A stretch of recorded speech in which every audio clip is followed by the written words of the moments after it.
welcome back to my YouTube channel. I hope you've been doing good. So today I'm breaking down the immediate disqualification traps you should avoid while submitting your application. Number one mistake is the online versus offline.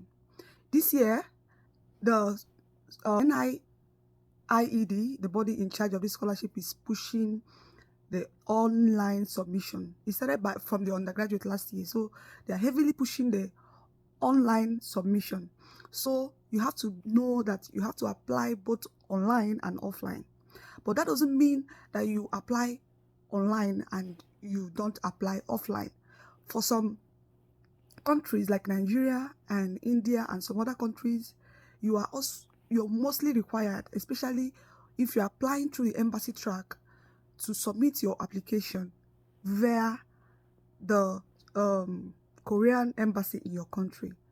Or in Nigeria, we have the Korean Cultural Center where you submit your physical document. So aside creating an account at the studyinkorea.go.kr website, aside doing that and submitting your application, you equally have to submit your application, your documents at the Korea Cultural Center, Abuja. So yeah, this is very important. So what most people do is that they submit their documents online and they stop. No, if you do just that, it's going to be an automatic disqualification.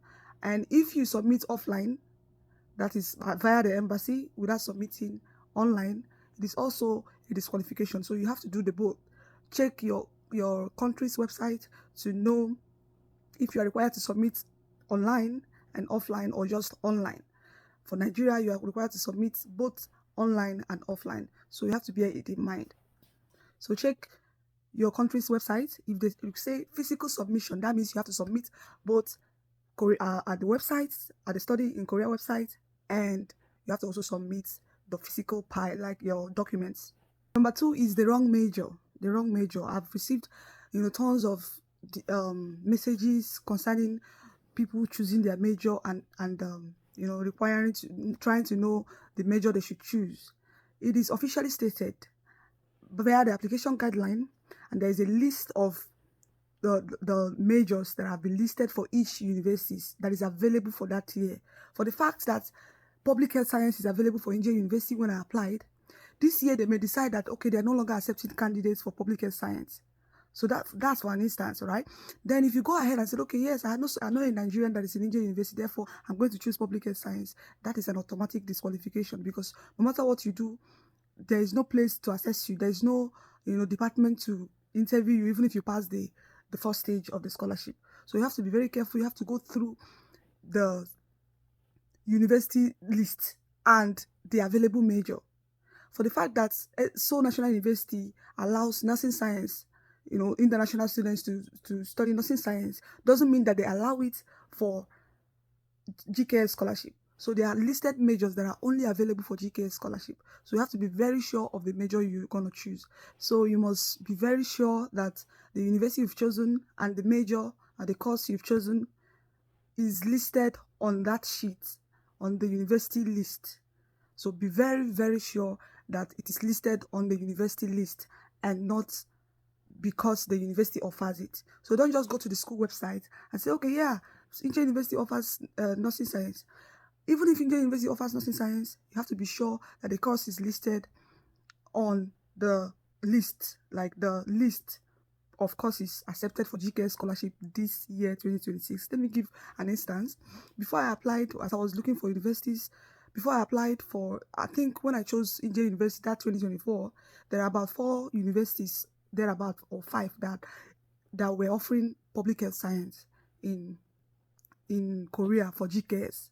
So I looked through the file, like I went through all the universities and the courses, the majors they chose. I was looking for public health. It was only Seoul National University, Inje University, Kemyong University, and Gyeongbuk National University. These are the 4 universities that were offering public health as of then. Now, when it was time for me to apply for the 2024 session, I went back to Inje University and I found out that I didn't see public health science any longer. I didn't see public health science. So I was wondering what happened. So I had to email the international office and said, last year I saw that you offered public health science. So what happened that I can't find it on the website any longer? So they responded to me and they told me about the change of the name from public health science to health sciences as a whole, as it has been turned to health sciences. So it made a lot of sense at that point. So you have to be very certain that the major you have in mind is listed on the courses that are available for the university you've chosen. The next mistake you should avoid is applying both the embassy and the university track. There is no way you will not be found out. So you have to choose only one track. It's either you're applying to the embassy track or to the university track. You can't apply to both at the same time. What you should do if you have that intention is to wait for the embassy track interview to be over. If you don't pass if you don't get, because the university track lasts longer than the embassy track, right? So the embassy track often finishes first.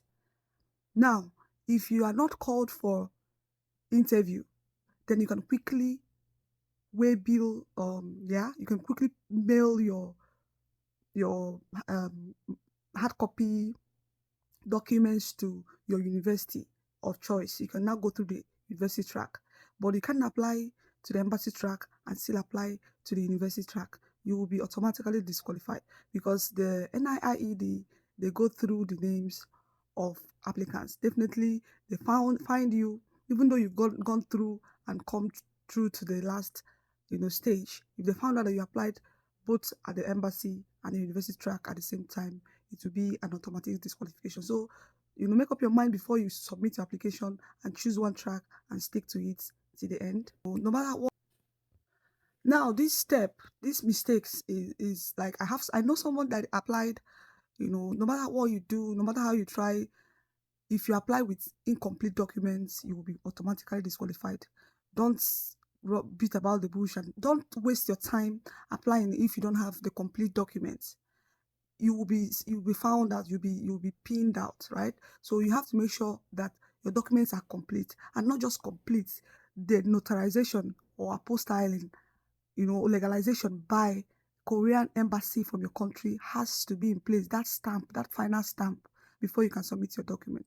So if you have not legalized your documents, authenticated your document, legalized the documents by Korean embassy, placing that final seal, that stamp on your original documents, or your documents, you will not, is an automatic disqualification. So don't go through the steps of, okay, let me just apply. There is no need of applying if your documents are not in place, if your documents are not complete.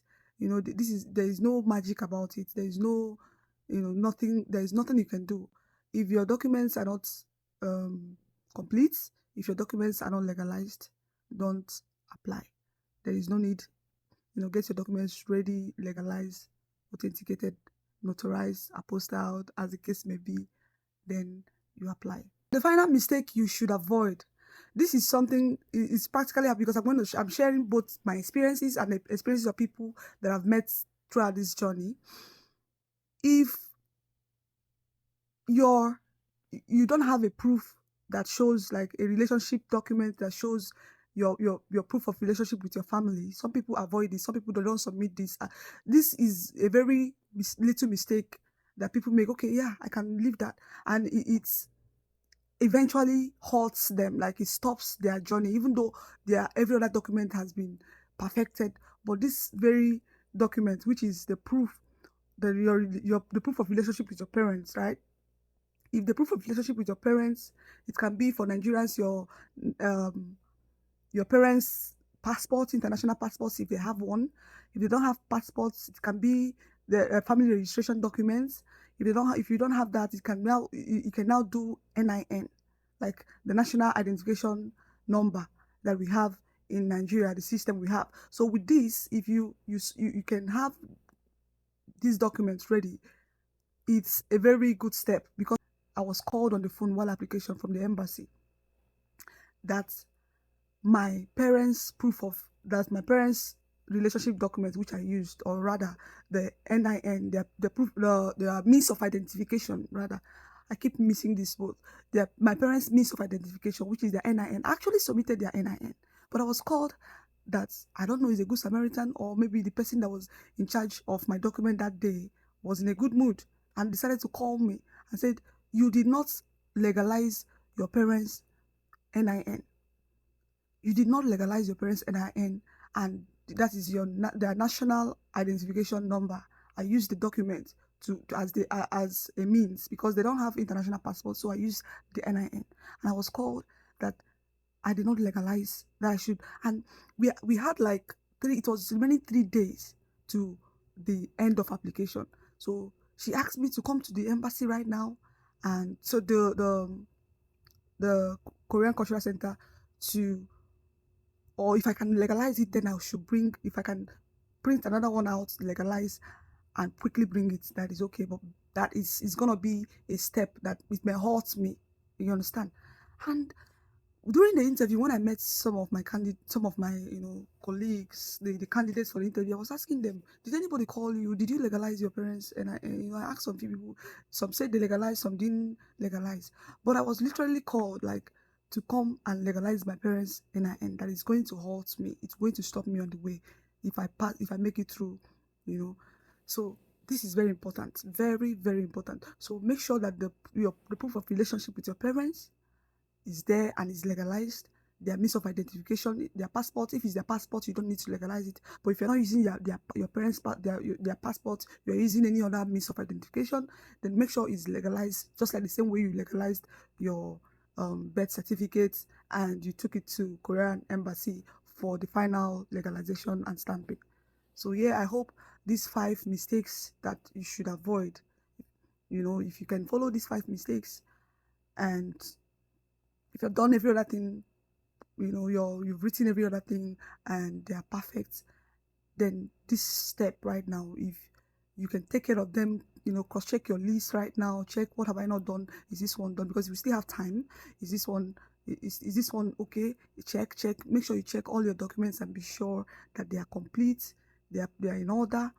Most times I see students go through the stress of trying to beautify their documents, placing things, and yeah, they are quite good, but what matters is that your documents are complete. They are complete, they are in order according to the checklist. Everything is in order, is authentic, like everything is checked and all the guidelines you followed it to the last.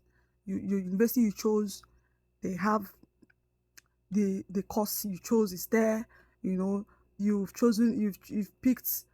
If you're going through the embassy, you're expected to choose 3 universities, and out of the 3 universities, if you have chosen one, you must include regional university, so you don't go and choose all the type A university. You must have to choose type A and type B.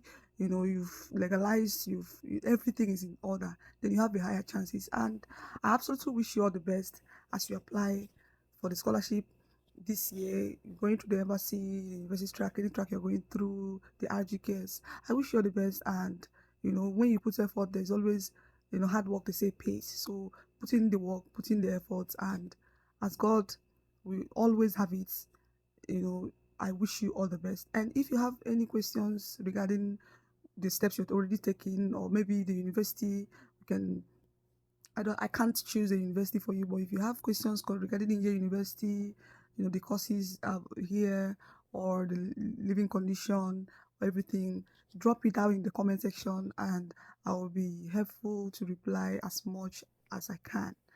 Thank you for, please subscribe to my channel, like, share, and drop in your comments. And I'm sure I'm going to come back and give you my replies. Bye.